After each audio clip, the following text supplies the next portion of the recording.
You're listening to the Reconditioned podcast, empowering people to take back ownership of their well-being. And on today's season finale special, I go deep with the highly regarded Shaman Durek about how humanity can move out of the darkness and what we should have been taking away from the past year. So stay tuned.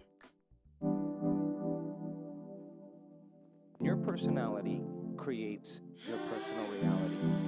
Authentic power is when your personality comes to serve the energy of your soul. The truth is the body is one ecosystem. You can get to the root cause and everything goes away. Welcome to the Reconditioned podcast, where I use my knowledge and expertise of over a decade in the wellness and transformation world to take a deep dive into what makes us thrive as humans. I'm Vaknine, leading wellness and transformation coach, and following my remission from the rheumatoid arthritis I'd had for 27 years that left me wheelchair bound by the age of 18, I created a unique coaching combination, conflating physical, mental, emotional, and spiritual aspects of self to create true, long-lasting well-being in all senses of the word. This podcast is one of the many free resources I've created to help you achieve the same. Whether you're suffering from chronic illness, raising children in a world of conflicting information, you're an entrepreneur wanting to step into your purpose, or you simply want to feel empowered and motivated to become the best version of yourself, join me along with expert guests as we uncover the most actionable and tangible ways to recondition ourselves back to wellness. This season of Reconditioned is sponsored by Block Blue Light, the world's leading supplier of blue and artificial light blocking products, including blue light glasses and blue blocking lighting solutions. Blue light blocking products aim to alleviate digital eye strain, improve sleep, and optimize health through mitigating the harmful effects of artificial light from screens and modern lighting. For a 10% discount across the range, visit blockbluelight.co.uk and enter the code Lauren10. Thank you to Block Blue Light. Welcome back, everyone. Where do I even start about today's episode? Shaman Durek, the most amazing guy. I had the pleasure of interviewing him last year for Podcast Wellness Week through Podbean, and it was such a pleasure. We stayed in touch and he kindly agreed to come on the Reconditioned podcast. And I'm so glad because when we did the Podcast Wellness Week interview, I was, doing it for someone else, not for my own platform. And so I had to kind of be a little bit censored, which is, sometimes I kind of just want to go there and just not censor anything and see what people have got to say. And Shaman Durek has a lot to say and a lot to teach us. I mean, we went deep, okay? So if you are the kind of person who is open to hearing about things that are not commonly accepted by society, if the idea of aliens and other dimensions and the Matrix and portals and vortexes and all that kind of stuff doesn't scare you, then this episode is for you. If you can appreciate that we as human beings probably don't know everything that's out there in this whole universe, then this episode is for you. If you are not one of those people and you think that this planet and us humans living these linear lives is all there is, then perhaps this episode is not for you, and maybe go and find another episode because it won't serve you if you're not open to hearing about all of this. So it was amazing. We spoke about the Matrix, about the darkness, what he calls the blackout, how we bring ourselves out of it, why it's happening, what we need to learn from it, sovereignty, how we treat our bodies is so integral to our spiritual development, which I love because often a lot of people who are in the spiritual world believe that it's all about the spiritual side of things and our bodies do not need to be taken care of as much because it's just kind of material, but it's not, because we've been gifted these bodies as part of this amazing human experience, and the best way to be a channel, be a vessel for any spiritual message or guidance is through being a clean vessel and understanding that this body is a gift that we have to keep sacred. We also spoke quite in depth about his relationship with his girlfriend, Princess Martha Louise of Norway. And it was really, really insightful and eye-opening in terms of how do a shaman and a royal princess merge, and how does a relationship like that work, and why does it work? And I can tell you it works because they're two people who are loving and open and just kind of insightful and wanting to learn. And Shaman Durek's understanding and knowledge of the importance of empowering and awakening the divine feminine is something we all need to learn from and understand. And I think that's probably part of the reason that they were brought together. I also said to him, I think that, you know, having all this knowledge about spirituality and shamanism and being brought into royal circles where those royals have connections to other royals could do wonders for humanity. It really was an amazingly insightful, beautiful, open, candid, and funny episode, and I enjoyed it so much. And yeah, if you are up for being open, listen to this from beginning to end. It will not disappoint. Please do share it with anyone who you think might appreciate the content, and leave a review. Leaving a review is a really nice way to support me through this podcast and to help other people find the podcast. The link to reviewing is in the show notes to make it that much easier for you. So go ahead, just click on it now and do that. And also click the subscribe button or the follow button so you get updates of when these are being released, because this is the season finale of season 4, which probably has been one of my most fun seasons to record. And I'm coming back in June with season 5, and I'm taking a month's break from the podcast to be able to focus on my coaching and build on that and build on all my content and help you guys and be there for you guys. You wouldn't believe how much work actually goes into a podcast. It's not just the recording of it. There is so much work involved. So having a month's break will be a really nice way for me to recalibrate and get all my ducks in a row and come back all fresh for the next season. The next season is already lined up, and it is not going to disappoint. Season 5 is going to be amazing. So press that subscribe or follow button so you can keep updated with everything that's going on here. And you can also go to laurenvaknine.co.uk or laurenvakninecoaching.com and subscribe to my mailing list, and then you will get information of any offers I've got, anything that's going on with me, and also some really lovely weekly emails giving you that extra little boost towards empowering yourself to take responsibility for your wellness. So without further ado, and I will see you in a month, here is Shaman Durek. Shaman Durek is a 6th generation shaman, author of the bestseller Spirit Hacking, Shamanic Keys to Reclaim Your Personal Power, Transform Yourself, and Light Up the World, and a visionary for the now age. His focus is on the evolution of humanity and simplifying our lives through common sense. He's redefining what wellness means by putting the power back in people's hands so that they can consciously live their lives authentically and in alignment. Durek's teachings have impacted thousands of people, from diverse public figures such as Nina Dobrev and Gwyneth Paltrow to tech giants like Dave Asprey of Bulletproof Coffee. And his revolutionary work has been recognized by prominent mainstream publications all over the world. So welcome, Shaman Durek. Thank you so much. Thank you. Thank you for having me. I appreciate you. What an honor. We did this a few months ago for Wellness Week through Podbean. So I wanted to do this on my own platform and just go deep down the rabbit hole. Love it. Totally for this up. So I usually start the show asking a question. Almost feels a bit strange to ask you, but I'm going to ask you anyway. It's because it's so much deeper, I guess, with you. But what have you done so far today to support your wellness? So I get up at 5 in the morning. So the first thing I do when I get up is I do what is called acknowledgement prayers. And acknowledgement prayers is I acknowledge the successes. I acknowledge the journey that I've been on. And I acknowledge how smart I am, what a genius I am, and how intelligent and how I use my mind in the world to help the lives of people. I acknowledge that I have breath, that I have ability to see and ears to hear. I acknowledge the kindness of my heart, the generosity of my soul. I acknowledge as many things as I can. I acknowledge how there's beautiful people in the world, how there's so much beautiful nature around us. So when we get into acknowledgement, because one of the biggest reasons why we suffer on our planet is we suffer because human beings don't feel acknowledged. They don't feel seen. They don't feel heard. They don't feel loved. And love is acknowledgement. So you'll know when you're in a relationship, when you're being loved, was that person starts acknowledging you. And the same goes in your work, and the same goes with friends, and the same goes with family, and so on and so on.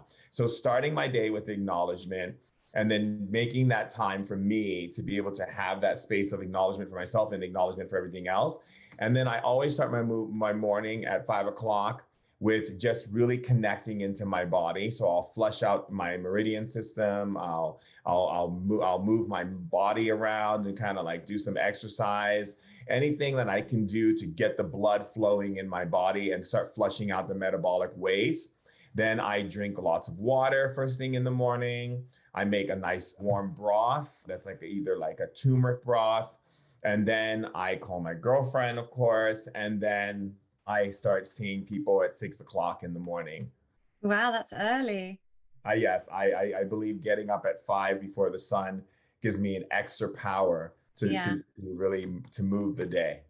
Oh, I agree about early mornings. I just didn't, I can't believe you start your clients at 6 a.m. That's amazing. Yes. Perfect. So I always think a great place to start is to go, because I'm sure I know you've told this story so many times, more times than you probably can count. But for those who don't know about your background and how you came to be a shaman and how you came to do what you're doing today, I'd love for you to take us back through that a little bit. Yes. I'll give you the short version versus the long version. So the short version is I was chosen in my family on my father's side of the family, which comes from West Africa and Haiti.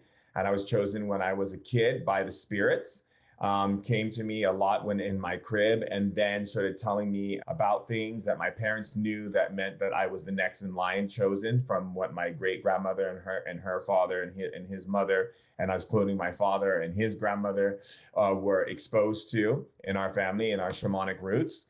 And then I started to train when I was about 11, 10 years old. My father tried to hold it off as much as possible because he wanted me to have a normal childhood, which still wasn't normal to me because of my gifts. And then different family members would train me, different spirits would train me. And then I started meeting with different elders around the world who would also facilitate my spiritual knowledge and my well-being, as well as my spiritual leaders who were also religious would also train me in their knowledge of the Bible and the Quran and the Torah and Talmud when I lived in Israel.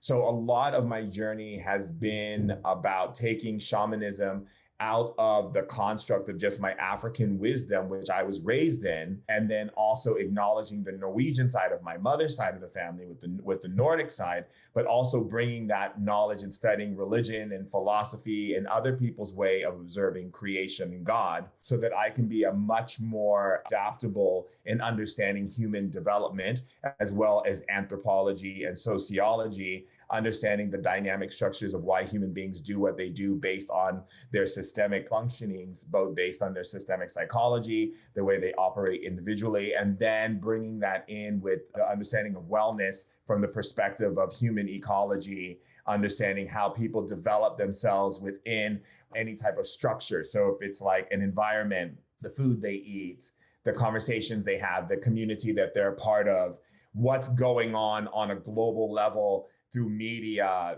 through the government, all of these things have an integral part on how humans develop. And how can I help people to get back to the roots of shamanism, which is about relationship, having true in-depth relationship with yourself, with the food you eat, with the words you speak, with the words you listen to, with your community, with your ancestors, with nature, with animal, and with your environment as a whole. So a lot of people can really resource themselves in a better way and be able to move through challenging times without there being so much tension, anxiety, stress, mental decline, health problems, all these different things, suicide. I mean, the list goes on, especially with everything that's happening with Corona. It's putting people in isolated positions. And so for me, it's about utilizing my knowledge that I learned as a child, being the shaman, all my years of training, all my study in school. I went to school and got a degree in health education, being able to understand working with different holistic doctors and also doctors in Ayurveda, Western medicine, as well as Chinese medicine, and being able to facilitate that as an integral aspect of integrative therapy shamanically. I know that most people would have heard of the word shaman or heard of shamans, but a lot of people might not know what shamanism is. And I know that different shamans work in different ways. I'd love for you to take us through that. What is a shaman and how does it work? So a shaman is what we would consider an ambassador of love. Their whole position in tribal culture is to see where there is imbalance and where the tribe is not thriving, both individually and collectively. And then they're also there to communicate to the spirits so that the spirits can communicate to the shaman to give the tribe ways that they can continue to adapt, evolve, and move through difficult situations. So the shaman's purpose is to make sure that it is fortifying and creating the self-awareness within the tribe of the people in the tribe individually as powerhouses into their own autonomy, but also collectively as a resource of experience of how they both have to resource into each other to keep the tribe thriving. So the most people, when they associate shamanism, they think of plant medicine, which is only 2% of shamanism. Shamanism is based in the understanding of relationship, as I said before. So the relationship that you are having basically decides what type of experience your body has, your emotions has, your mind has, and your spirit has, which decides how you end up being a creator in this world. So the greater your relationships, the more profound, the more authentic your relationship with yourself and the food you put in your body and the languages that you listen to, as far as the way people speak or the radio or the music you listen to or whatever type of input and output is moving through you.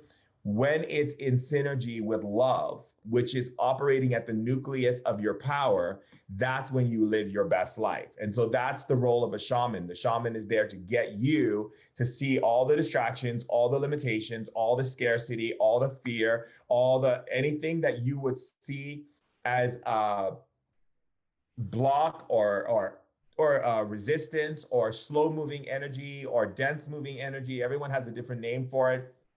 And our relationship is with you is to clear those things so that you can get on with your life. And you do that through working with spirit, through working with the elements. How exactly does it Well, work? there's Or is there different so shamans. much to it? So some shamans are earth shamans that do plant medicine and work with nature. Then there's water shamans like you find in Bali and Philippines and different Hawaiian cultures and different cultures, Polynesian cultures that will specifically use water as a form of healing. So they'll submerge you in water or they'll put prayers over the water and dump it on you many times until your body starts shaking and clearing and you start crying.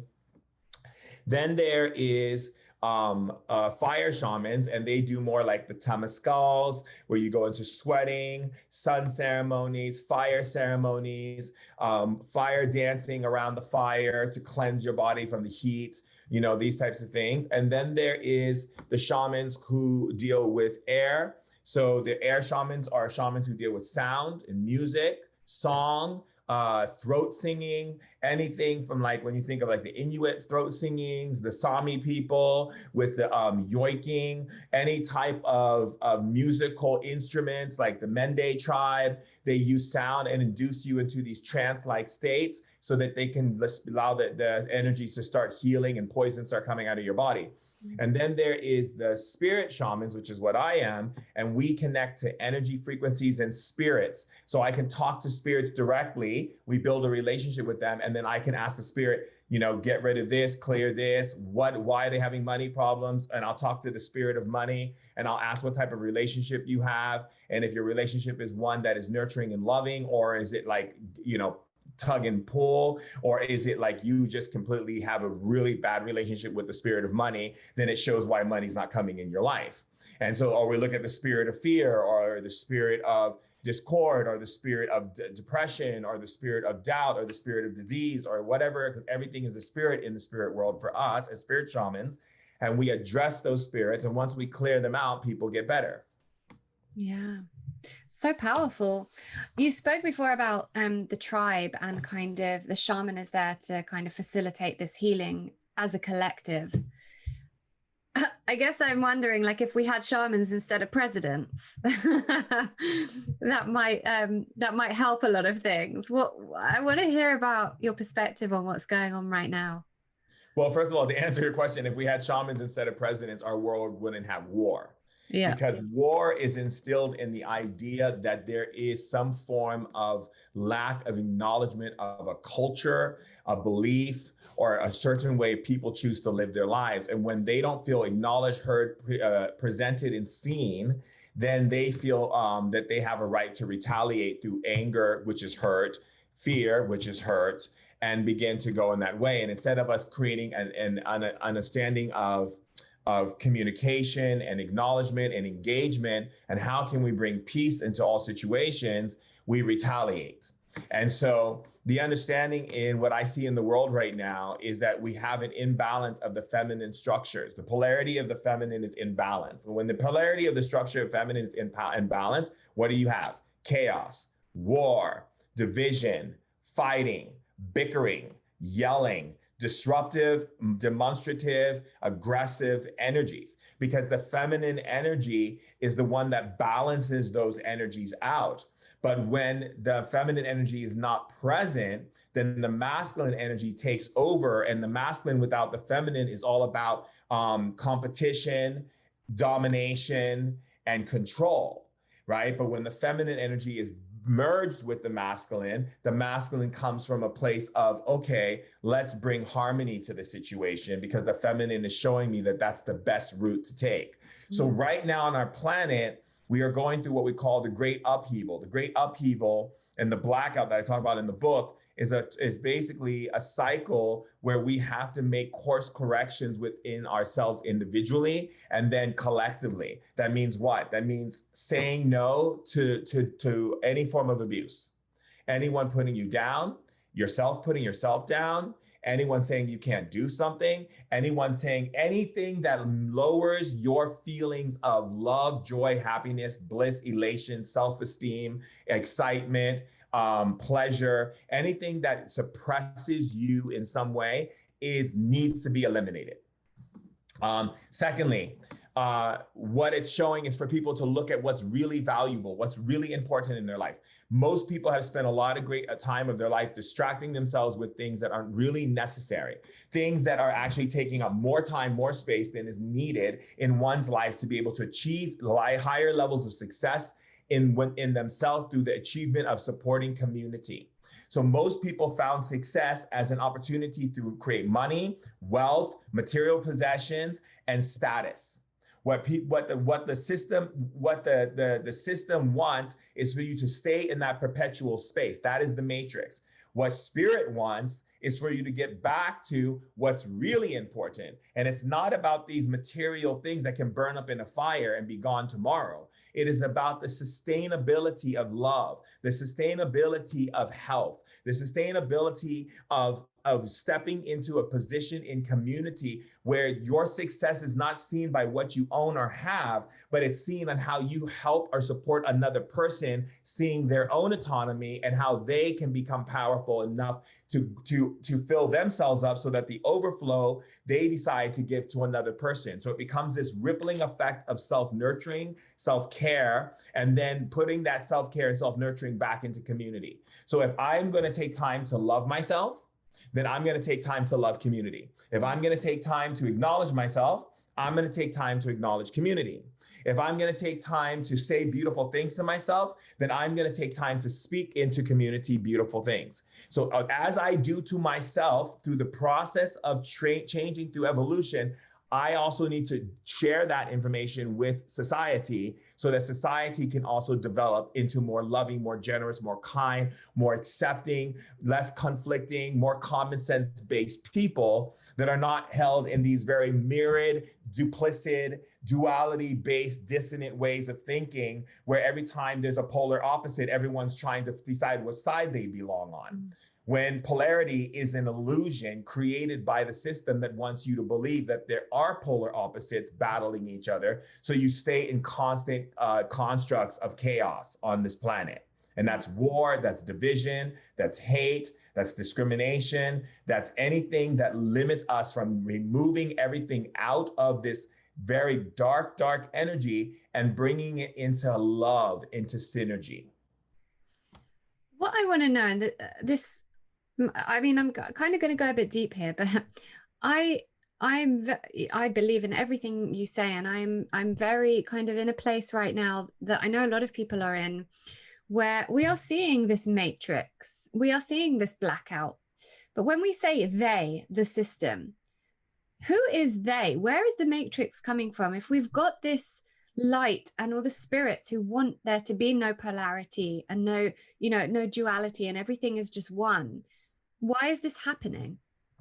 Our planet, for a long time ago, when we were free people in the ancient times, there was a time when we were free. Our planet was sieged by an ET colony that made deals with us for our technology. And the people who took those deals, even though a lot of people were against it, made a treaty with them. And that treaty gave them the ability to utilize our intelligence by examining the human body and how we could actually develop ourselves in our intellect, in our body, and so forth. And what these beings figured out was that we are weakened by our thoughts. And when they explained that to those who made the treaty, those who made the treaty decided, instead of saying, let us find a way so that we aren't weak in our thoughts, they decided to build how do we say, an organization. It was the best way to put it. And those times it was a bit different.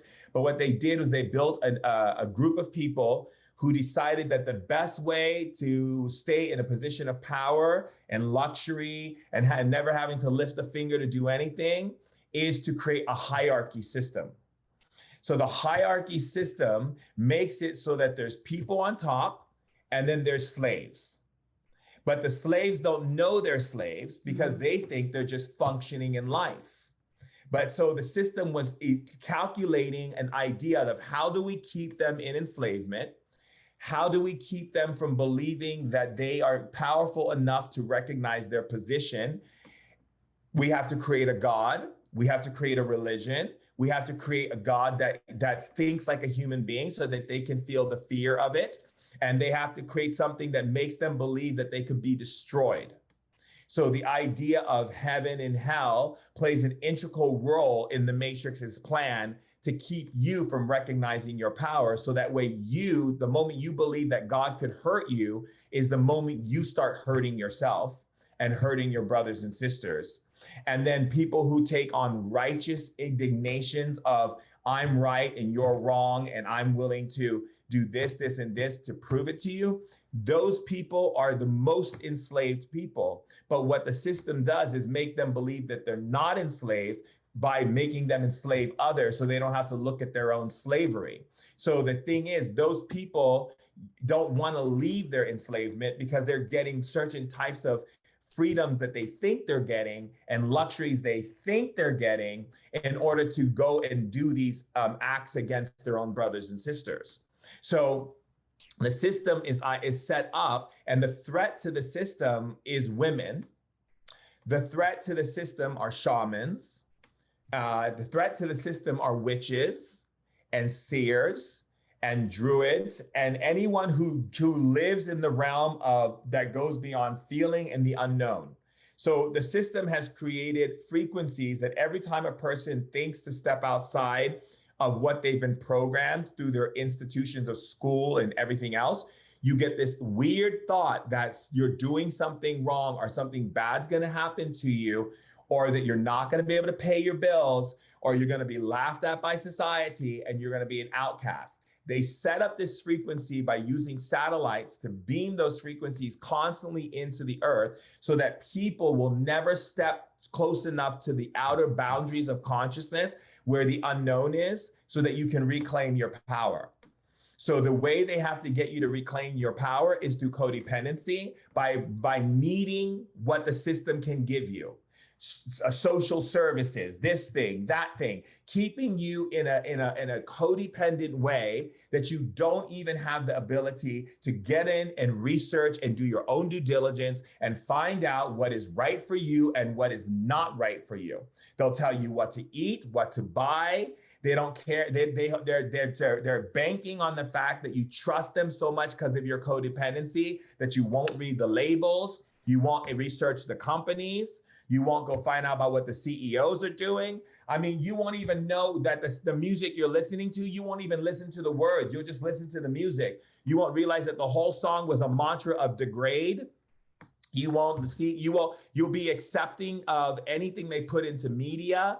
They're desensitizing of you and your ideas of death. They'll put movies on about zombies, women eating people, people killing each other, and horrible, violent films so that you can become so desensitized that when they do war, it'll seem very normal to you.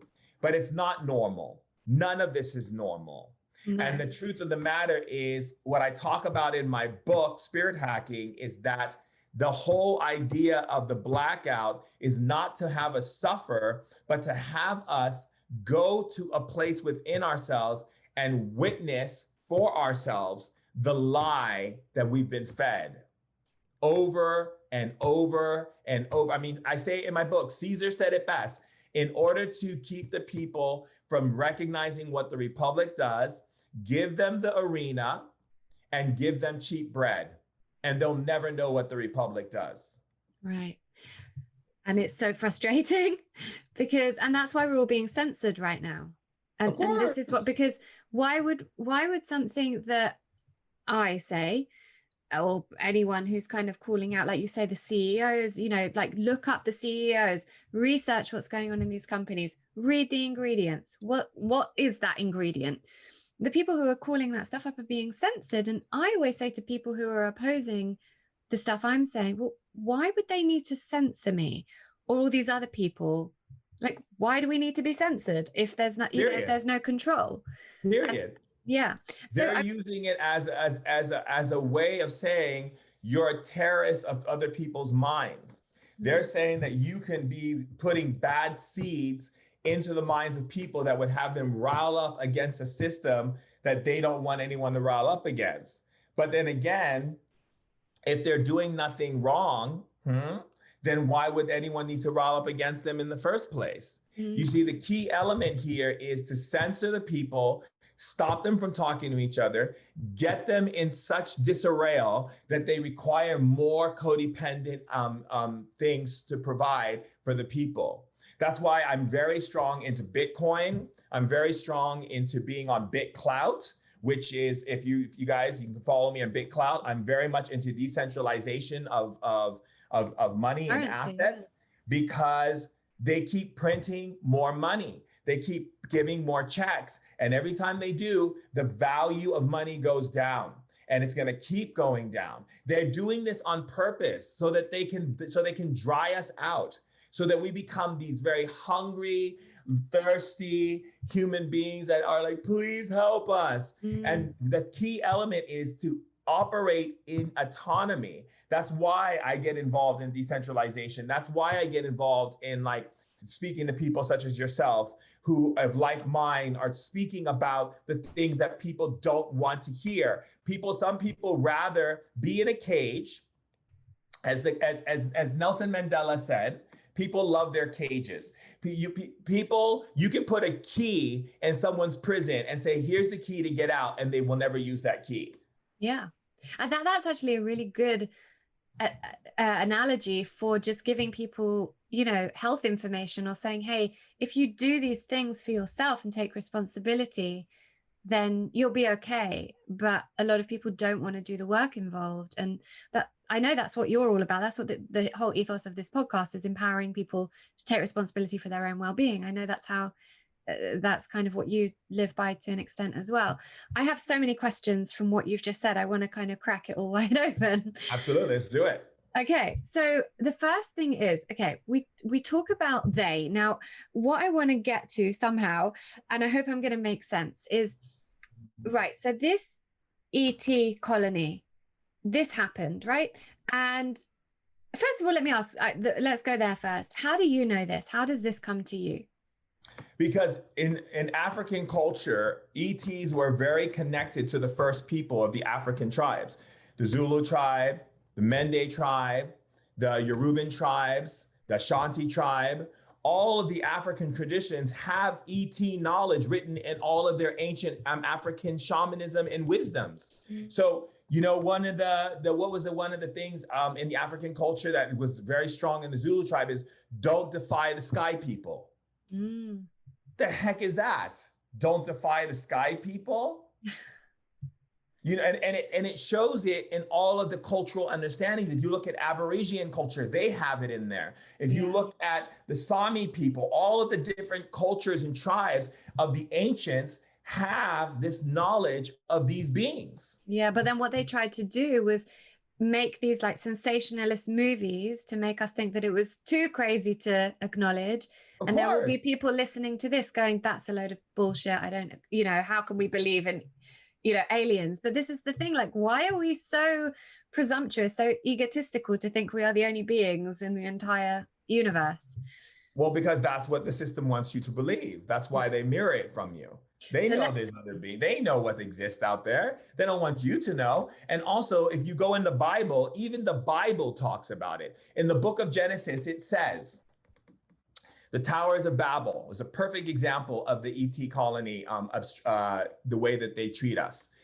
It said, look at them attempting to build and literally in its original Armenic text, it talks about us as people coming together, building a tower. Now, a tower does not mean a tower. It could be a space tower. It could be a rocket launch tower, okay? Look at us. Look at them attempting to build a tower into the sky of gods.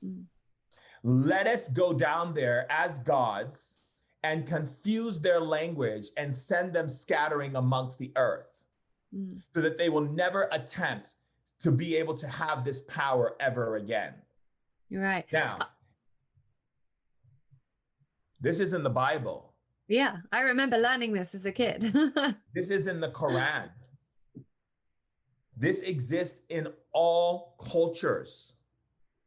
The understanding of these beings have played out. And then you have Jesus coming, and Jesus is like, love your brother and sister, love your neighbor, turn the other cheek, love with your heart, even if someone speaks ill against you, love them. Okay, wait a second, Jesus.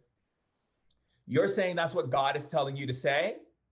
But then who is this other God that went and strike the people down with fire from the sky when they didn't do what they wanted them to do? Who was this God that basically confused everyone's language and turned them against each other? Who was this God that made it so that people would be completely destroyed, and if they didn't do what they were to be done? So again, there's contradiction. You have Jesus saying, love, love, love. This is what the Father in heaven wants. And then in the first Old Testament, it says, this is what God wants. God will strike you down if you work on Sabbath. God will destroy you and send you to hell if you do not obey these commandments. Jesus never talked about God striking anyone down. Jesus never said God would ever hurt you. Jesus never mentioned anything about hurt, persecution, anything about any kind of form of hurt onto another human being. And the Old Testament talks about fire coming out of the sky. What the heck is that? Yeah. Fire coming out of the sky, beings talking about how dare they build a tower into the sky of us gods? It doesn't say God, it says gods. That is the original Aramaic language. Yeah. That was manipulated. Again, you go on to Google and type in Christmas. You get everything about Jesus's birth and Christmas and the Christmas tree. They don't want to tell you where it really comes from. That the Yuletide tree is the tree that represents the whole year. Each ornament is a witch's ball that you're supposed to hold and think of a friend that you want protected throughout the year and hang it on the tree. They don't tell you about the stockings or about bringing new things in your life, and you burn the fire with the wood to stop evil spirits from coming into your home because it's dark, it's time of winter. No, they took it over. They don't tell you about Easter. You type up Easter, they don't tell you the true meaning of Easter. They tell you, oh, this is the resurrection.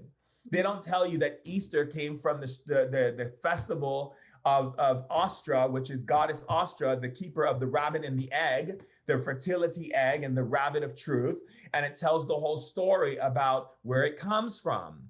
Why Santa Claus wears red and has a beard and goes ho, ho, ho, and gives only to the good and punishes the bad, just like they try to make God look. All created to keep us, oh, well, if God's like this and Santa Claus, they must be in sync. Yeah, it's really difficult. I mean, I was raised Jewish, not particularly religious, but my dad's Israeli and traditional. I know you're a fan of Israel, Of course. but it is, and this is why at this point it's very difficult for me to have. I do have an affiliation. I do have a warmth and a love for the traditions and the culture. I love the Shabbat. I love making latkes for the Hanukkah. I love the Yom Kippur. I love fasting, and I love Rosh Hashanah, and I love mixing the bitter with the sweet. I love all of those traditions. Okay? Yeah. What I don't like is when I see people binding themselves up and putting so much intensity on themselves because they believe that God is going to punish them and that they're going to do wrong by God. So they have to make everything like tight, you know, and it's unfortunate that people would spend their life without questioning the very reality that they've been told by someone else. Right. Instead of them doing their own due diligence, going past the boundaries of the unknown and finding God for themselves, not by what is in a book, not by what some family member told you, but by you finding your own relationship. And that's what shamanism is about. Shamanism is not a religion. It's a way of life. It is about connecting to creation through understanding what creation has created. So when in shamanism, we don't know God by a book or by some text or by what someone says. We can look at a tree and a flower. I already know who God is. Yeah, absolutely. No one can create such artistry and think in a tiny itsy bitsy box. It's not possible. There's like some of the most amazing artists of our time, from Salvador Dali to Basquiat to Rembrandt to you name it, to all of the amazing artists of our time marveled at nature. They were out there. Their minds were on a whole nother level of out there, if I was to say. Okay, so how can this person who's out there look at nature that's completely out there, and you think you're going to put God in a box when God created that art? It's not possible. No, and that's why it's very difficult for people kind of, having this sort of spiritual connection and understanding there's so much more to it than these rules we're told to follow. Like if I don't, I personally, the thing that got me really questioning everything was thinking, okay, I was brought up eating kosher, but kosher, quote unquote kosher animals are not killed in any more humane way than your everyday supermarket or economy animals. It's just the very second that they're slaughtered is different. They're still in cages, they're still fed antibiotics, growth hormones, because for me everything started with health. So when health became the top priority, I started questioning. And so now it kind of pains me to see how the system of like kosher meat is, and that people follow it thinking that, well, God will not punish them because of it, or God will love them because of it. But that's everyone's on their own journey, like we know, and I bless everyone. I let them be, but I'm also not aware of the nonsense. Yeah, exactly. Okay, so let's go back. So we're going to the matrix because I want to get to the bottom. I want to understand this. Let's take someone like, heaven forbid we mention his name and get censored, but Bill Gates, who a lot of people are believing now is behind the whole pandemic, wants to rule the world. Bill Gates is a human and he was born a human. So who is talking to him? Like many people, including myself, I try to see the best in people. And I think generally I usually do. So I'm looking at it going, surely a human being can't get that evil, or that the CEOs of these pharmaceutical companies, knowing that, all the stuff they know about all the stuff that they're pushing out there, who is programming? So it's just unexplainable. Done through sorcery. Yeah. So there's a group, remember I told you about the hierarchy? Mm-hmm. So the hierarchy has an ability to go into the dream world and into the thought process and draw spirits from darkness that are trapped souls who are tormented, and send them to people to speak all of their torment into their head, where these people actually think it's them thinking these thoughts. I talk about it in my book, I call it the sketchers. Yeah. And this is why people get negative thoughts. They think those thoughts are theirs, but in fact, it's a spirit. But people haven't been taught how to engage those thoughts. They just go, oh my God, I think I'm so fat. Oh, I'm so ugly. Oh, I feel like the world's falling apart. They don't realize that the reason why they feel those things is because there's a sketcher in the room talking to them, telling them stories, saying things like, you're so fat. And they think it's their voice, because your brain is a conductor. It doesn't belong to you. It is a conductor that sits in this biological spacesuit, but it's picking up on all types of frequencies, energy, sound codes, all kinds of things.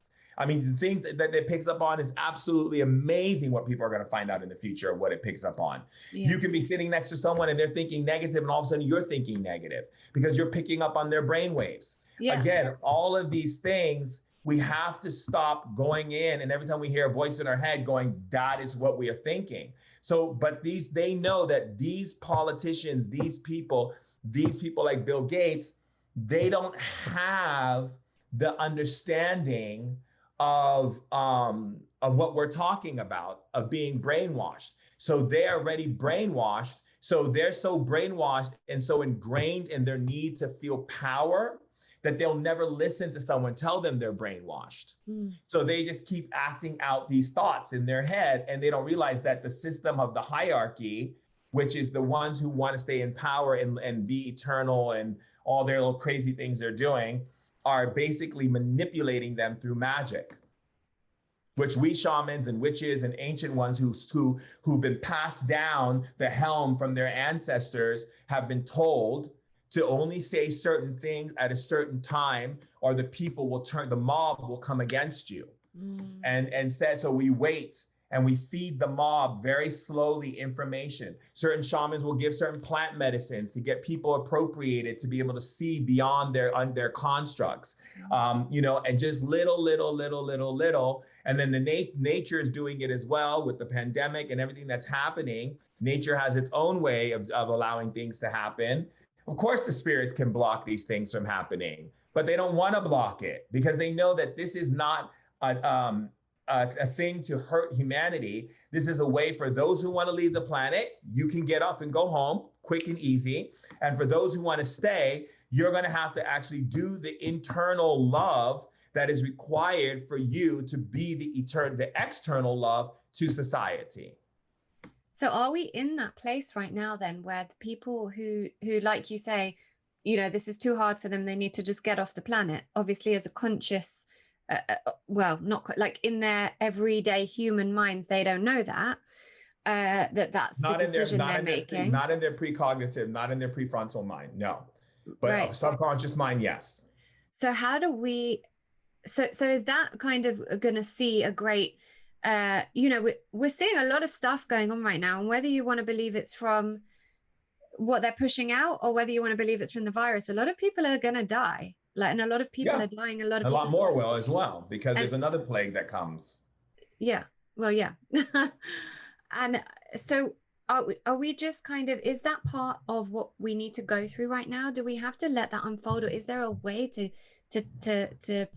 get people to listen more? Or it doesn't have to unfold, nor does the earthquakes or the tsunamis and what's coming down the pipeline. It doesn't have to unfold. The reason why it unfolds is because human beings want to continue staying in their cages.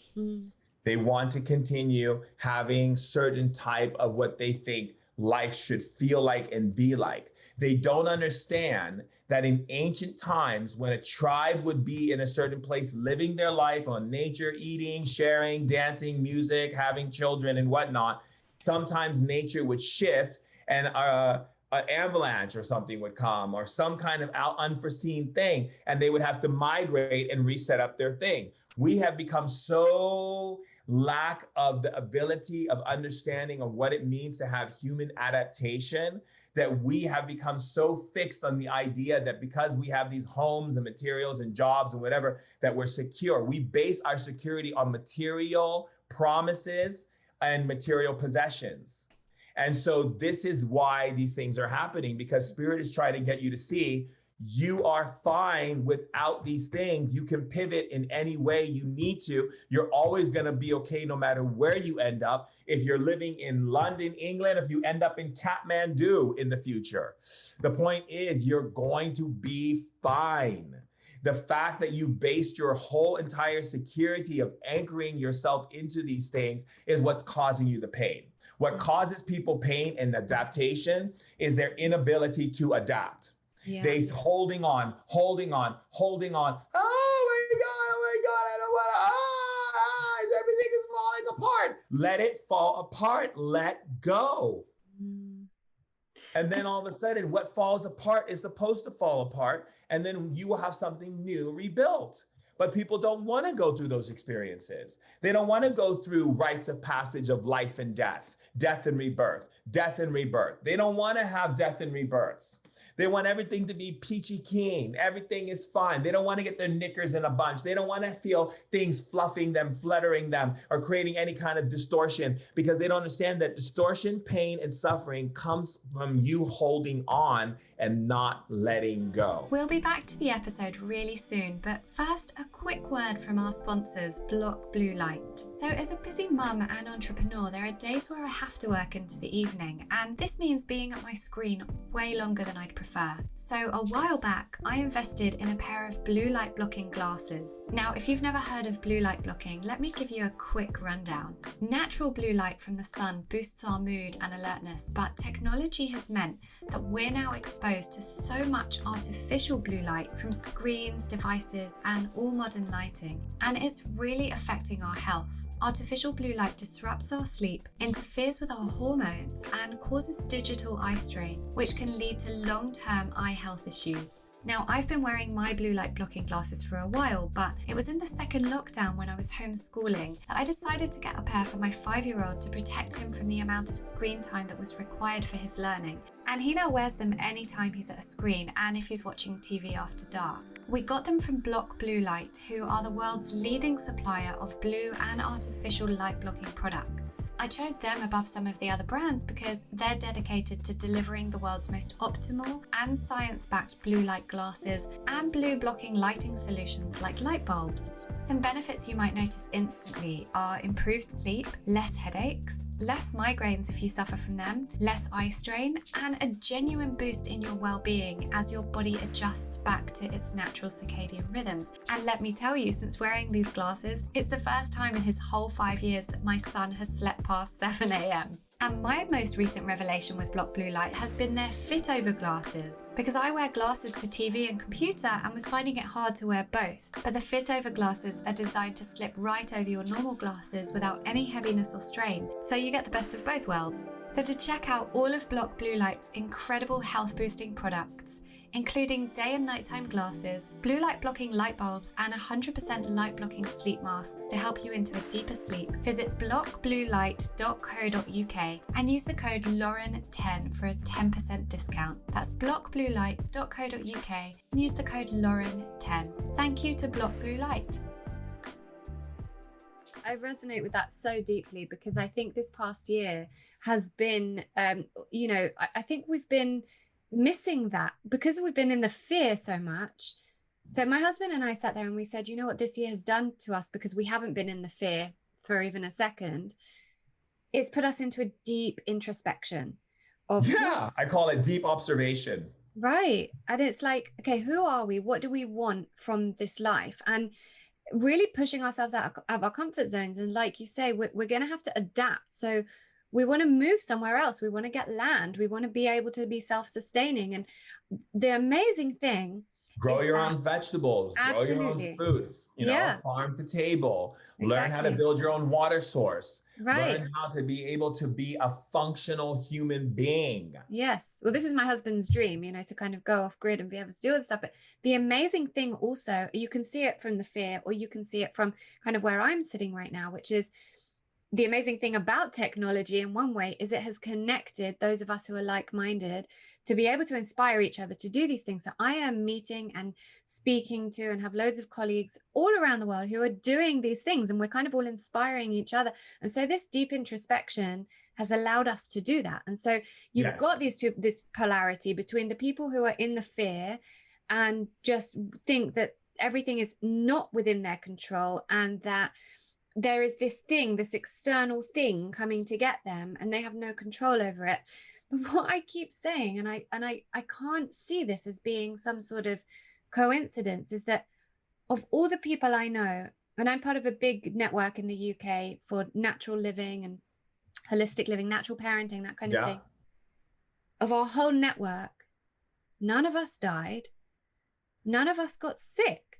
So why are none of us getting sick when, you know, and like, this is our whole network, and I'm speaking to people all around the world in the same situation, and we're like, well, then there is more to it. There is more to it in the mind. It's not just about a virus and a you know, like something, some uncontrollable thing. Yes, it's called fear. Fear is the real virus. Right. And it's a type of fear. It's not just fear. It's an insetting of fear and a perpetuation of fear that lowers the spiritual defense of your relationship to nature, your relationship to spirit, your relationship to yourself and your community. So what happens is people who don't feel that level of what we call insulation from those powerful energies will get coronavirus. Right. And we've seen that. And I just, you know, it's like, it's to me, it seems like common sense right now. For people listening who just think we're bonkers right now, what can like everyday people do to kind of connect more with their higher self and to go into this a bit more? I think the first thing is we say in shamanism, your shadow is your higher self in disguise, because your shadow is the truth guider that guides you back to your ultimate self. In order for people to connect deeper with people who think we're bonkers, the people who think we're bonkers have been programmed with information that they themselves haven't done their due diligence. So the first thing I always say to people is just take about 3 months where you don't judge, you just observe. Just observe life from your heart. And your heart will reveal to you where there is imbalance and where there is lies. And when you go into that observation, it's going to reveal to you the things you need to see. And then you make your decision from there. I'm not going to tell you what it's going to show you. I'm not going to tell you what your journey is going to be, because that's your individual experience. However, what I will say is that there's a point of reference where we have to, as human beings, start to seek within ourselves instead of seeking into other people's gardens, but to be able to seek within ourselves to become a resource onto ourselves. And that's how we end codependency, and that's how we create sustainability. Sustainability doesn't just exist within what we do in nature and how we build buildings and what type of materials we use. Sustainability is also how we operate in our biological spacesuits, as well as how we operate within our emotional intelligence and our mental acuity. How are we sustaining ourselves as human beings through the way we think, through the way we feel, through the interactions we're having, through the conversations we're engaging in?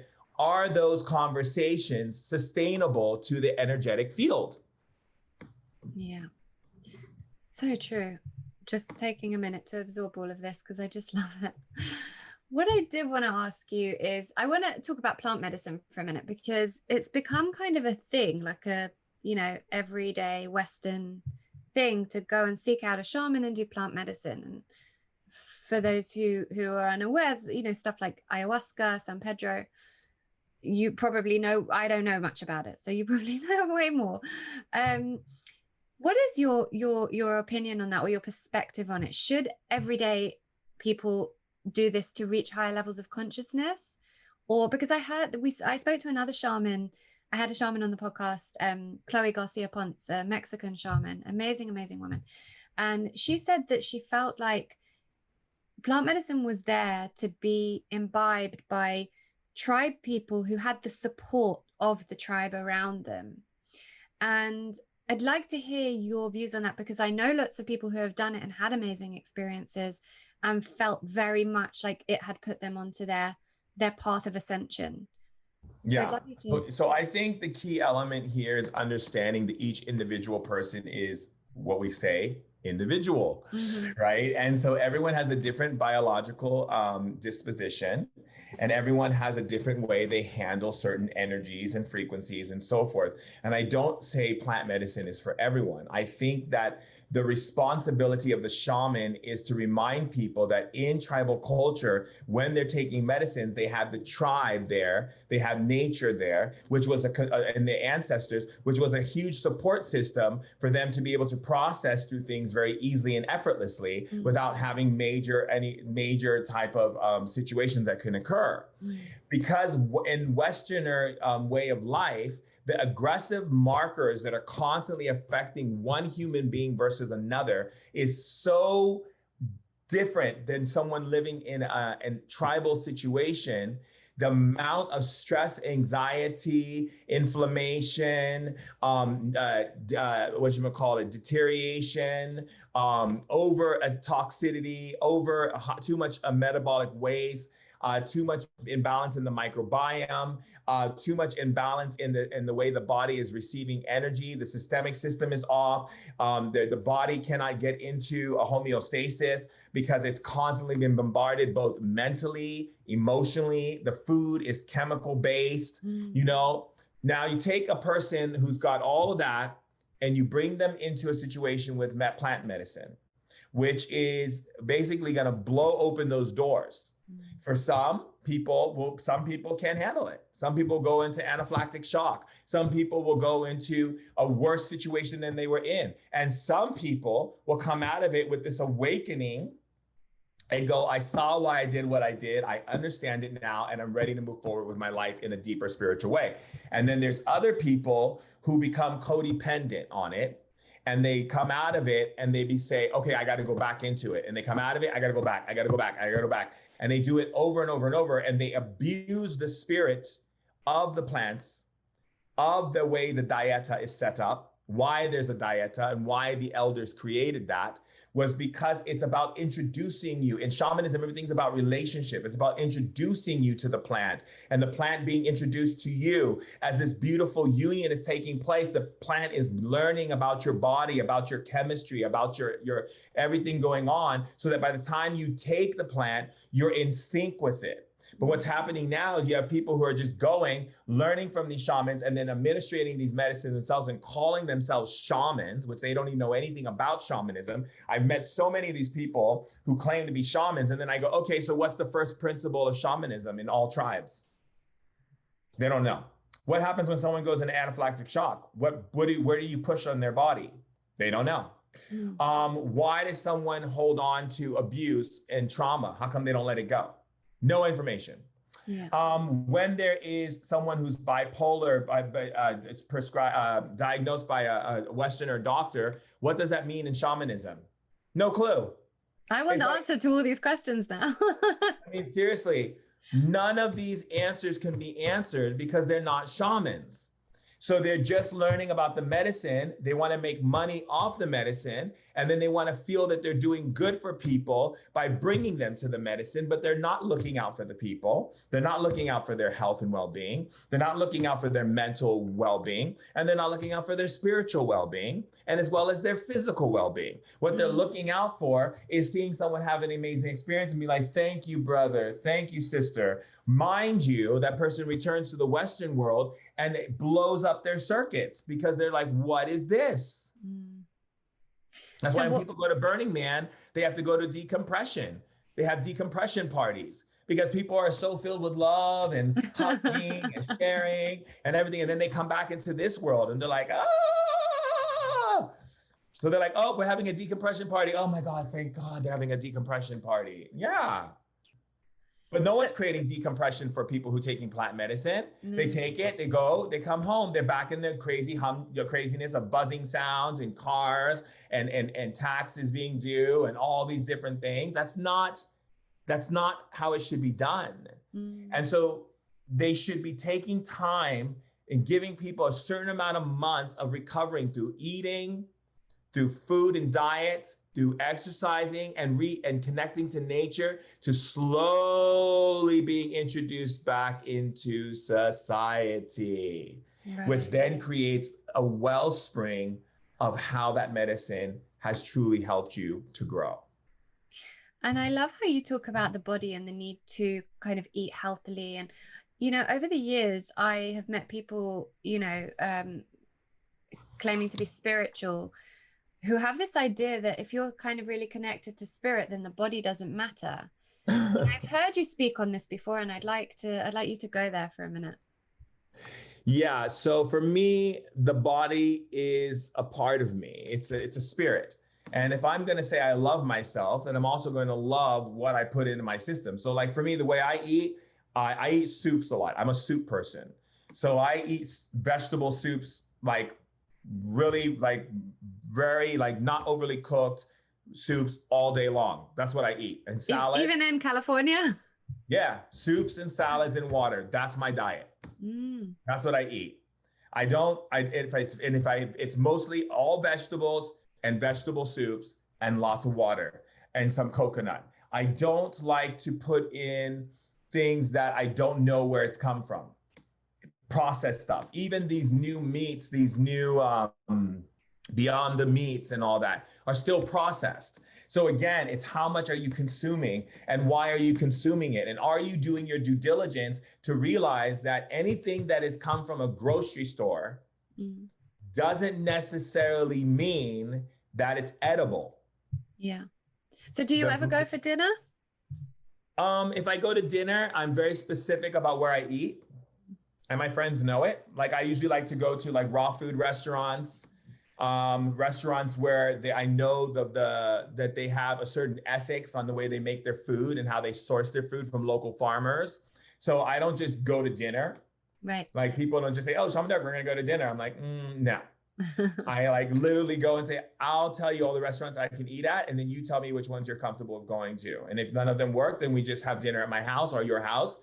And it's better that way, because that way I know what I'm putting in my system and I'm not having surprises. Or I go to dinner, I eat before I come to dinner, and I enjoy sitting down with you and enjoying dinner. And I probably get like a nice tea with lemon water or something of this nature, which I've done many times. So you take it really seriously. The health of your body is a massive. Oh, I of course, because without my biological spacesuit intact, I cannot bring my message to the people in this world.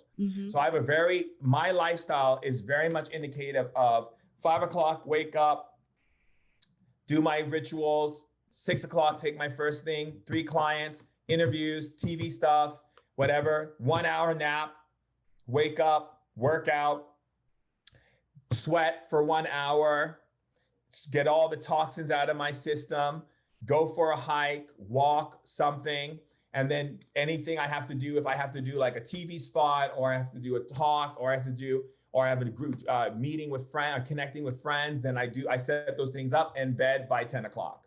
This is my life. And I follow my structure and my routines very intensely, not because I'm like this structural person, but because I found what makes me stay in sync with myself. Yeah.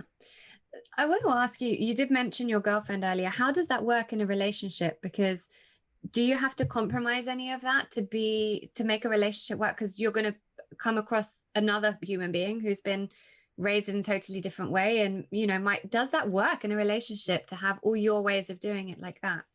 I have to make minor adjustments. Like she doesn't like it that I get up early, you know, because she likes to sleep. So, but it's great because then if the people who have come into home aren't there, I can take the kids to school. I can make the kids breakfast and grab them, get them to school, talk to them early, drive them, hear all their stories, you know. So sometimes so she can like do what she needs to do with the horses, or I go meet with her and with the horses, and then we go and take care of the horses together, or we'll go riding, or I will do my riding lessons, my classical riding lessons. And then, you know, so it varies. But I think one of the hardest things for me in that relationship is when I'm with her parents. Not because I don't love her parents. I love my future mother and father-in-law. It's the food that they administer in the palace or wherever we are. And it's grand buffets of every type of like pig with an apple in its mouth and like beef everywhere and like, you know, just cheeses, a whole table of cheese, which I'm like, oh God, inflammation city, you know? So I always have to tell the Queen Mother, I'm coming over for dinner. Please have some soups available for me and some vegan things available for me. And, you know, little things that can help me so I don't feel like I have to stuff my face and always be subjected to this intense amount of food. And the amount of times that we eat, you know, in any type of one occasion, if another royal family member is coming, we have these grand balls and these grand banquets, and it looks weird if you're not eating the food. And so I try to understand, surely, if you're a shaman and this is who you are. Yeah. And so, you know, at first it was difficult, but then I had to put my foot down and be like, I'm gaining weight. I feel sick. I feel tired. I feel like groggy. And it's because of all these things I'm attending and all the food I have to eat in every attendance. So now I made a decision. I said, if you want me to come to these things, you need to know there's sometimes I will not eat. Mm. So for those who don't know, your girlfriend is Princess Martha of Norway. And I wonder if you think, because obviously you said your mother obviously has these Norwegian roots. Yeah, my mom is Norwegian, yes. And that's so interesting. And so I'm also wondering if this union was also to kind of bring your very important message more to the public eye. And like, how did royals respond? What are you saying? How do royals respond to this message you've got? In the beginning, a little not. I would say in the beginning, they're kind of like, oh God, here we go again. And then what happens is every time it gets a little bit better and a little bit better and a little bit better and a little bit better to the point where they now start to really listen and then want to experience some things. Wow. So it's not like, first it's like, you know, you can tell the uncomfortableness. And then it becomes like, okay, can I try it? You know, or let me see what this is, you know? And now it's accepted. In our family, as far as some of the other royal families, yet not so much, but that's okay. You'll get there. You'll get there. Get there. So the thing is that the understanding is that it's all about how you preface something and how you speak about it. If I was to go in and talk about crystals and woo-woo and all this kind of stuff, I wouldn't get where I am with them. They think I'm crazy and I'm some cuckoo bird that walked off the boat and is now in love with their daughter. It's not going to work. But because I bring real science to it and I show them how that executes in modern intelligence, this is what neuroscientists are saying. This is what I said. Do you see the comparison? They're like, oh my God, wait a second. That's uncanny. Okay, yes, of course we do. And then you see, okay, and this is what's happening here in sociology, and here's how shamans feel about it. Now look at what's playing out right here. Isn't this the same thing? And they're like, oh, indeed it is. I'm like, well, yes, it is, isn't it, mother? And so, you know, and so, you know, it starts to create a conversation that is worth having now, because now they can understand how to piece it together so that their mind can be more accepting of it. And so go ahead.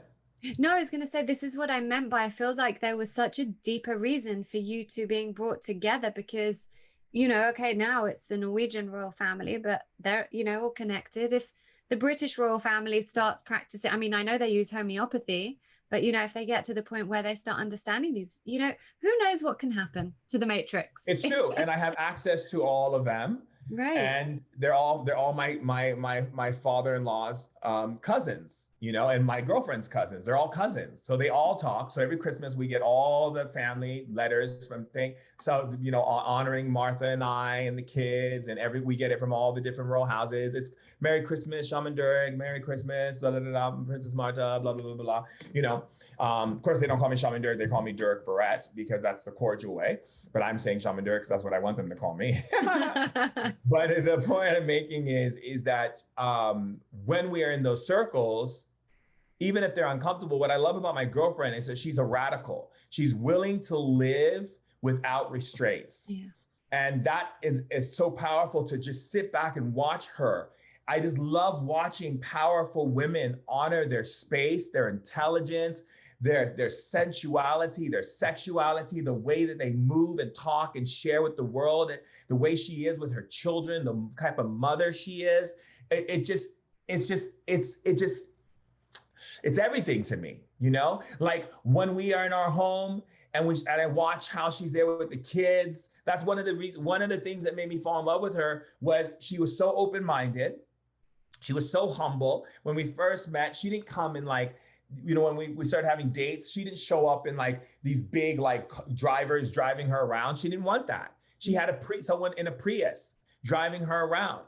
You know, she didn't have to go get an Uber and get like a big super deluxe truck because she's the princess. She came in Uber. When she saw me feeding homeless, she got down on her knees and was like hugging them and talking to them and sharing with them. And she'll play video games with me. We'll do VR and play Star Wars together. She's better at it than I am. For some reason, she knows how to use the Force a lot more better than I do in the VR. But nonetheless, you know, it's good. And we ride horses together. She's amazing horseback rider champion for her country. You know, we fence together. We love fencing. She's such a competitive person because she knows that when I do my fencing, I'm all about the etiquette of the fencing. Whereas when she fences, she just wants to get a jab in on her boyfriend. So she just starts like coming at me like a bull. And I'm just like, oh, you know, it freaks me out because I can't stay in my positionings, you know, with my wrists and stuff with my hands like this. But it's so nice. But what I love the most about her is what she gained from her mother and from the women in the royal family is that her mom, King Olaf, was to be married to Princess Marta. But during the Nazi war, they had to flee. And the only way they can survive, she had to go to New York, and she was good friends with Theodore Roosevelt. So she spent time with him, and she never got a chance to become queen. So she never ascended to the throne, and she ended up dying. But what happened was the palace was all men. It was all about men. Wow. Which I think is a lot of the reasons why Marta did not ascend she was first born and she was born to become queen, but they only wanted men in power. So her brother, they made her abdicate her crown to her brother and give up her position as queen. But you know, you're asking a little girl to do that. She was young age. I mean, it's a lot to ask. But the thing, what I love about her mom is that her father and her mom could not marry each other. They were madly in love with each other, but they couldn't marry each other because King Olaf said you can only marry royal blood. So he wouldn't accept their wedding and he wouldn't accept their relationship. So they had to sneak out to be with each other. And finally, time went on, he finally, you know, was like, okay, fine. But when she came into the royal family, there was no women in the palace. There were no women people working in the palace, only one person, which was my future father-in-law's sister, Aunt Astrid, and she was the one doing all these things, but wasn't getting paid what she should do. Wasn't getting paid, was just basically doing things because that's just the kindness of who she is. Aunt Astrid is an amazing woman. I love Aunt Astrid, right? And so Queen Sonia had to come into an environment that was all male. And she had to be so strong in who she is as a woman to be able to carve out her position as an equal, with a voice, with power, to be seen with respect by the other royal houses and from her own country to become the queen that she is today. And so that reflects a lot in Martha's behavior because Martha has such a strong mother who operates in that way. So I can see her women empowerment towards women, our love towards children, how we want to educate children about nature and how to connect with nature and how to be able to not be so much on their computers and video games, but be more about painting as a family and sculpting as a family and going outside in nature and hiking as a family, riding horses as a family, instead of the kids always being plugged in. We're very against that. And so we try to balance that out. We can't take them completely away from it, but we balance it out. And I love the way she shows up for her children. And that inspired me. That's one of the reasons why I fell in love with her. The other was because how free she was and what a genius she was in her mind as a woman. First female in all the royal family of England, Spain, Norway, Denmark, Monaco, Luxembourg, Greece, to stand up and say, I don't want to take money off the backs of people. So I'm going to get rid of my title, Her Royal Highness, so I can work and make my own money. And she built her horse company, Hest. She built her YouTube. She has a clothing line. She has a beauty line that's now being put all over the world. And she did it with herself, not with the help of her family. No one was going to give her a leg up because you're the princess. She has to go out there, and I watch her go out there with camera crews in the mud, picking up mud all over her body, driving big rig trucks as a princess and saying, I am a woman and I can do this. And she does it so beautifully, and then puts on a dress at evening, and we're going to a gala, and she looks over at me and I'm like, you're something else. That's amazing. Amazing how much she's done, and also kind of like the autonomy and sovereignty and the women in the family that I'm hearing, and that lineage, and that's beautiful to hear, but also your passion and your love for her. It's just, and for those who haven't seen that, there was that amazing Vanity Fair piece that was done on your relationship, which I think was lovely. And I'd really recommend people reading that, because it really gives an insight into the relationship and also into her and her passions, and she gets very candid about her love for you and what brought you together, and it's really beautiful. So yeah, thank you for sharing all of that. Of course. And also our home, it's 3 girls and her and a female dog. So I'm like, I'm just like bowing down to the women and just be like, mouth closed. Okay, teach me. Well, how can I evolve myself as a man more? And then my young daughters, my bonus, we don't say stepdaughters, we say bonus daughters in Norway. My bonus daughters will say, well, like you say this and you do this, but you really need to hear this because this comes off male chauvinist and this sounds like this. And I don't battle. I'm like, as you say, I will definitely love on myself more and clear those issues, and it's so refreshing, because I think that we really need to put the power in really helping young girls feel strong and supported in this world. One of my friends, Paul Hawkins, and he did this book called Drawdown, and he said that when all 256 scientists got together to figure out how they're going to be able to help the environment, and the first thing they figured out was empower women, empower young girls, because they are the keepers of society. They're the ones who build families. They're the ones who basically hold the pillars of society. Well, in shamanism, it says a tribe cannot survive unless women are in the position of power. So what does that tell you? Absolutely. So I do everything for my girls. My girls call me up. Like yesterday, she called my middle teenager called me up. And she's talking to me about her boy stuff and this stuff and all these different things and so forth. And I'm just like, I listen, I'm there, I support, I hold space, and I give them the wisdom that I think is necessary for them to see their own empowerment. I don't tell them what to do. I ask them questions. I engage them in conversations like, so based on what you shared with me, do you feel that this is coming from a place where you feel safe and loved and supported? They're like, no. I'm like, okay, then. So what is your choice going to be? They're like, okay, thank you. You're right. Right. And it's really that simple, right? Just to listen to them and just listen, enter their world where they're at. My youngest, she likes to wrestle. She's very athletic. She's a champion horseback rider, jumper. So I go to the competitions with her and talk with her and get her prepped up so she can win these competitions. I put her through meditations. I wrestle with her. We pillow fight each other. We have a different relationship. And so when I talk to her while I'm playing and having fun with her, but I talk to her on her level. Mm-hmm. Then the middle one, who's all about beauty. She's just got her new makeup line that's coming out. She's got her YouTube as Leia Beauty. She's doing faces and all kinds of amazing makeup, you know. So I talk to her about fashion. We talk about art. We talk about makeup and colors and what's the cool thing happening. And we have our relationship. Then there's the eldest, Maud. And Maud is, she likes to knit. She likes to paint and draw. She writes poetry. She enjoys sketching people. And she's an amazing writer and knitter and poetry. So when I write to her, I send her poems throughout the day.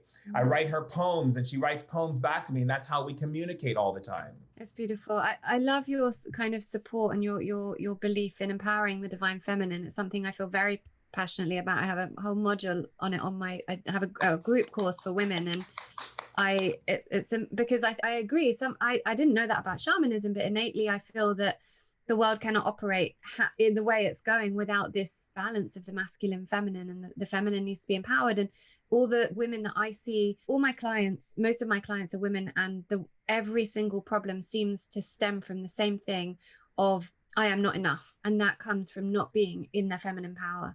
And so I love everything you said right there. Absolutely. And also in shamanism, it's a big problem because shamanism came from women and then it was taken over by men. So now every time you see a shaman, it's a man. And I'm like, what is going on here? Shamanism derived from women. It wasn't a male shamans. They were women shamans in the beginning. And then the women had children and men were then passed down from their mothers and they became the male shamans. But in tribal culture, it was always women shamans. And then it changed. And again, it's that patriarchic masculine, I'm going to take over and take it away from you and make it mine. And so every time I see a woman shaman saying, I want to be a woman shaman, I'm like, let me support you because we need more women shamans out there. Yeah, absolutely.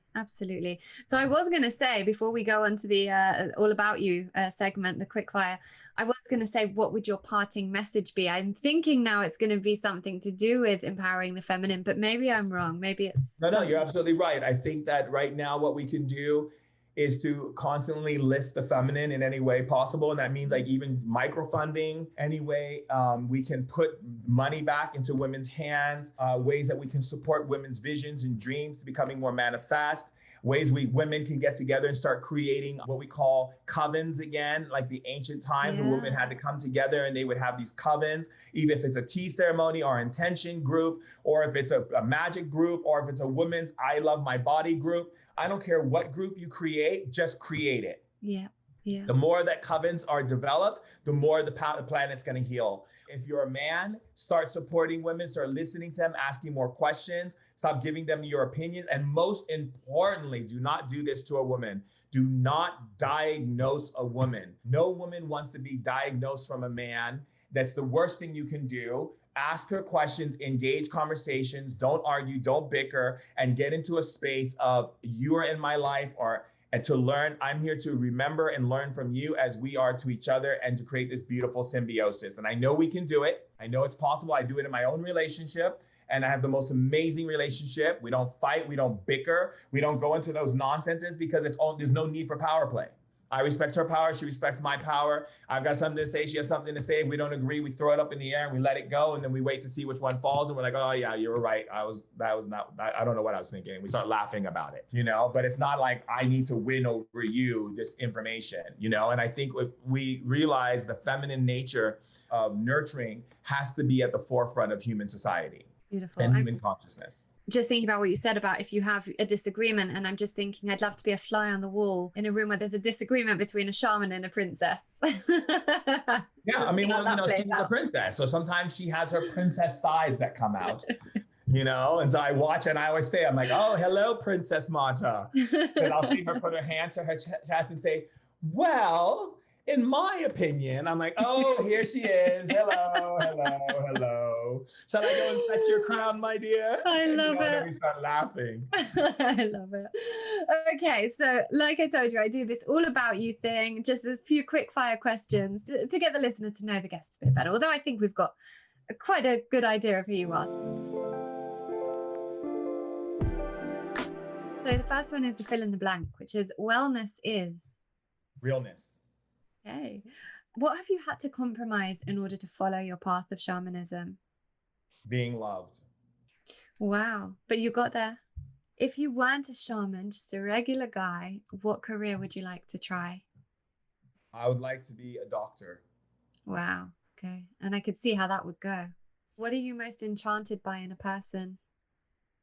Their playfulness and freedom. Beautiful. Okay. And the last one, what do you know to be absolutely true that most people would disagree on? That sarcasm is literally the truth in disguise of passive aggressiveness. Oh, I like that. Okay, well, Shaman Durek, thank you so much for being here. This has been so much fun. I've loved it. And tell everyone where they can follow you on Instagram, because I love following all your videos that you always do on Thank Instagram. you. So you can follow me on Instagram, and you can also follow me on BitClout, which is my social medias. And you can also check me out at my website at shamandurek.com, or check out the podcast that we have at Ancient Wisdom Today podcast. Yeah, and your newsletters from your website, from your emails are great as well. So I'd highly recommend everyone subscribing to that. All the rituals that we offer you to do so you can increase your powers and your energy and manifest more. Yeah, it's all beautiful. It's all amazing. So thank you so much for being here. Thank you for having me, my love. You're so welcome.